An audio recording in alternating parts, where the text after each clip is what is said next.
श्री कृष्णा दोस्तों, मेरे YouTube channel में आप सभी का हार्दिक स्वागत है। हरे कृष्णा। श्रीमद् भगवद गीता का महिमा गान करते हुए आदि शंकराचार्य कहते हैं, गीता स्वयं भगवान श्री कृष्ण द्वारा दी गई, इसलिए व्यक्ति को अन्य कोई शास्त्र पढ़ने की आवश्यकता नहीं। वर्तमान युग में लोग सांसारिक कार्यों में इतने व्यस्त हैं कि उनके लिए समस्त वैदिक शास्त्रों का अध्ययन करना संभव नहीं और इसकी आवश्यकता भी नहीं।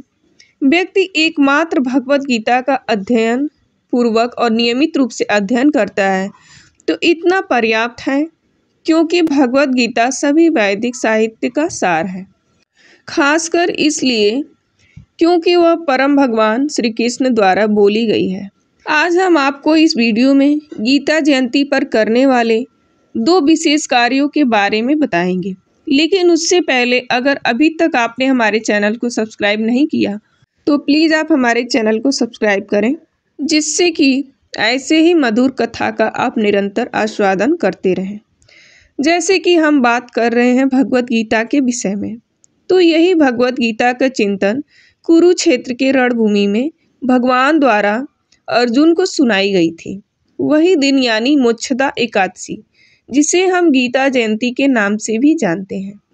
इस दिन भगवान ने अर्जुन को भगवत गीता का दुर्लभ और दिव्य ज्ञान प्रदान किया था और इसलिए आज के दिन भगवत गीता का दान देने की विशेष महिमा बताई गई है।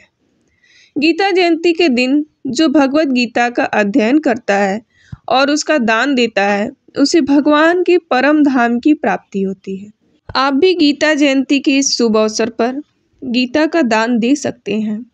तो गीता जयंती के इस विशेष अवसर पर मुख तथा एकादशी व्रत की कथा का श्रवण करते हैं और सीधे चलते हैं युधिष्ठिर महाराज के महल में, जहां भगवान श्री कृष्ण और युधिष्ठिर महाराज के बीच संवाद हो रहा था। युधिष्ठिर महाराज ने भगवान श्री कृष्ण से पूछा, हे परमनियता श्रीहरि, हे ऋषिकेश, मार्गशीर्ष मास के शुक्ल पक्ष में कौन सी एकादशी होती है और इसका महात्म्य क्या है? कृपया करके आप मुझे विस्तार पूर्वक सुनाइए। युधिष्ठिर महाराज की बात को सुनकर भगवान श्री कृष्ण ने उत्तर दिया, हे राजन, मार्गशीर्ष मास के शुक्ल पक्ष में आने वाली परम कल्याणकारी एकादशी को मोक्षदा एकादशी कहते हैं। यह एकादशी की समस्त पापों का नाश करके जीव आत्मा को परम मोक्ष की प्राप्ति कराती है, इसलिए इसे मोक्षदा एकादशी कहते हैं। इस दिन भगवान दामोदर के विग्रह की धूप, दीप, सुगंधित पुष्प और तुलसी पत्र से पूजा करनी चाहिए। अब मैं तुम्हें पुराणों में वर्णित मोक्षदा एकादशी की कथा सुनाता हूँ। इसका मात्र श्रवण करने से ही व्यक्ति को अश्वमेध यज्ञ करने का फल प्राप्त होता है और उस पुण्य फल से किसी भी व्यक्ति के माता पिता या अन्य कोई पितरों यदि नर्क लोक में भी हैं तो उनका भी मोक्ष हो जाता है। इसलिए ध्यान पूर्वक इसका श्रवण करो। और यह कहकर श्री कृष्ण ने मोक्षदा एकादशी कथा का वर्णन प्रारंभ किया।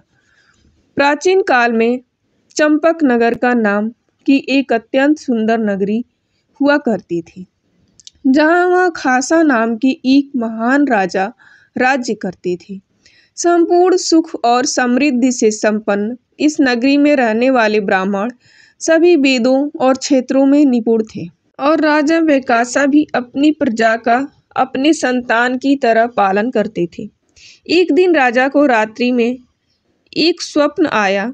उन्होंने देखा कि उनके पिता नरक में यातना भुगत रहे हैं। यह देखकर राजा का मन करुणा और अश्रु से भर गया। प्रातः उठकर उन्होंने सभी ब्राह्मणों को बुलाया और अपनी व्यथा का वर्णन सुनाया। राजा ने ब्राह्मणों से प्रार्थना करते हुए कहा, हे विद्वान ब्राह्मणों, अपने पिता को इस प्रकार नरक की यात्रा में देखकर मेरा मन उद्विग्न हो चुका है। यह देख पुत्र के नाते मैं उन्हें इस कष्ट से मुक्त नहीं कर सकता तो मेरा जीवन व्यर्थ है।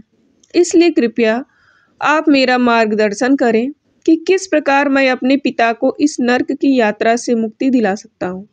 राजा की बात सुनकर ब्राह्मणों ने कहा, हे राजन, हमारे नगर की सीमा पर पर्वतों से घिरा हुआ एक जंगल है, जहाँ महान तपस्वी पर्वत मुनि रहते हैं। चिरकाल में ज्ञानी हैं आपको उनकी शरण में जाकर याचना करनी चाहिए, फिर अवश्य ही आपकी सहायता करेंगे। ब्राह्मणों की बात सुनकर राजा अनुच्छिड़ जंगल की ओर निकल पड़े। वहां पर्वत मुनि के आश्रम में जाकर उन्होंने ऋषि को दंडवत प्रणाम किया। महान तेजस्वी और तपस्वी पर्वत मुनि ने राजा से अपने परिवार और राज्य की सुख कार्य के विषय में पूछा।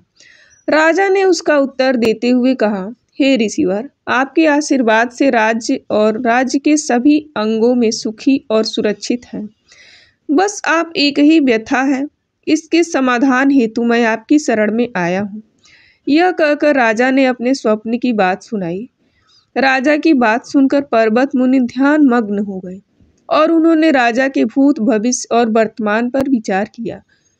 कुछ क्षण के बाद आंखें खोलकर उन्होंने राजा से कहा, हे राजन, आपके पिता के पूर्व जन्म के दुष्कर्मों के कारण नरक में यातना भुगत रहे हैं।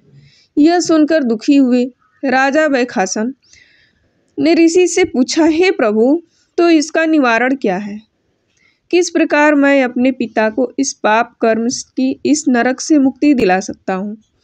पर्वत मुनि ने कहा, मार्गशीर्ष के शुक्ल पक्ष में जो मोक्षदा एकादशी आती है, यदि आप इस एकादशी का श्रद्धा और नियम पूर्वक पालन करेंगे और उससे अर्जित पूर्ण फल को अपने पिता को अर्पित करेंगे, तो अवश्य ही आपके पिता को नरक से मुक्ति मिल सकती है।